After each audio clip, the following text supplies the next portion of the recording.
అంటే కొబ్బరి చెట్టును నమ్ముకున్న వాళ్ళు రోడ్డు మీద పడకూడదండి, ఇది నా కమిట్మెంట్.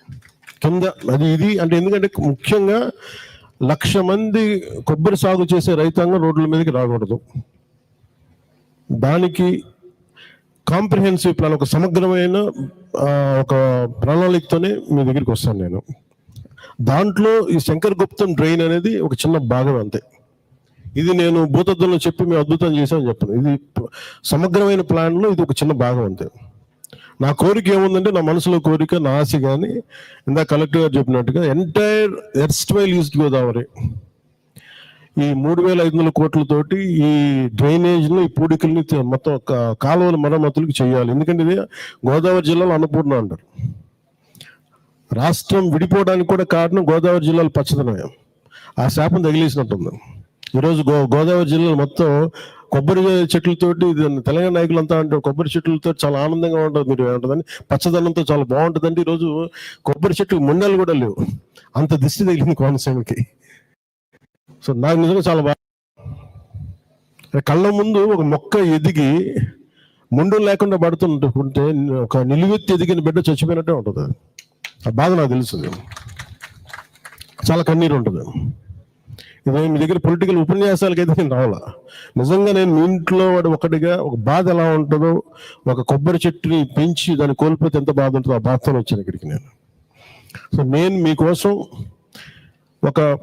ఇంకొక 2 మీటింగ్స్ చేస్తాను మీతోటి. అక్కడి నుంచి ఒక యాక్షన్ ప్లాన్ కరెక్ట్ మీరు నాకు 45 రోజులు ఇవ్వండి.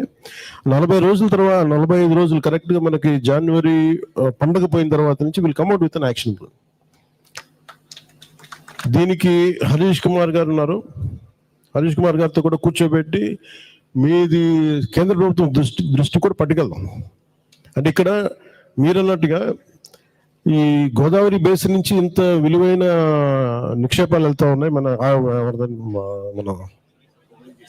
ఓఎన్జీసీ ఆయిల్ నిక్షేపాలు, ఈ గ్యాస్ నిక్షేపాలు వెళ్తూ ఉన్నాయి. వీటికి సంబంధించి ఇంత వెళ్తున్నప్పుడు మనం ఇంకేదైనా చేయగలమా దీని మీద ప్రత్యేకించి నేను మాట్లాడుతున్నారు. మనకి 21 మంది ఎంపీస్ ఉన్నారు, జనసేన కూడా ఒక 2 ఎంపీస్ ఉన్నారు.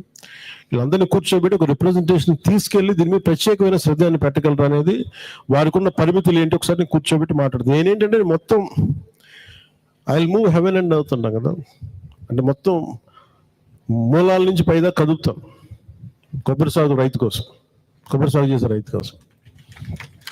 ఎందుకంటే నాకు దీనికి తగిలినంత దృష్టి, నరుడి దృష్టికి నవరాయన పగిలిపోద్దంటారు, అలాంటిది కోనసీమ పచ్చదనం ఎంతమంది కళ్ళలో పడి వాళ్ళందరూ దృష్టి తగిలి ఈరోజు మొండేలతో కొబ్బరి చెట్లు ఉన్నాయంటే దీనికి ఇంకా మనం కరెక్ట్ చేసుకోవాల్సిన అవసరం ఉంది, దీన్ని సరిదిద్దుకోవాల్సిన అవసరం ఉంది.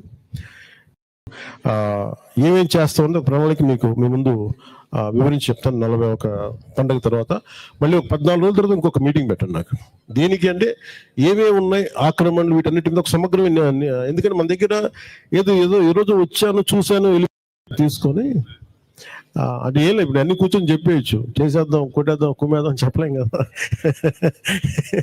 నేను అన్ని తీసుకున్నాను, అన్ని పరిగణలోకి తీసుకొని, అందుకే నేను సాధ్యాసాధ్యాలు మీకు అన్ని తెలియజేస్తాను. మాట్లాడు దాని మీద నేను ఒకసారి గౌరవ ముఖ్యమంత్రి గారి దృష్టి కూడా పట్టుకెళ్తానండి. చెప్పండి సార్.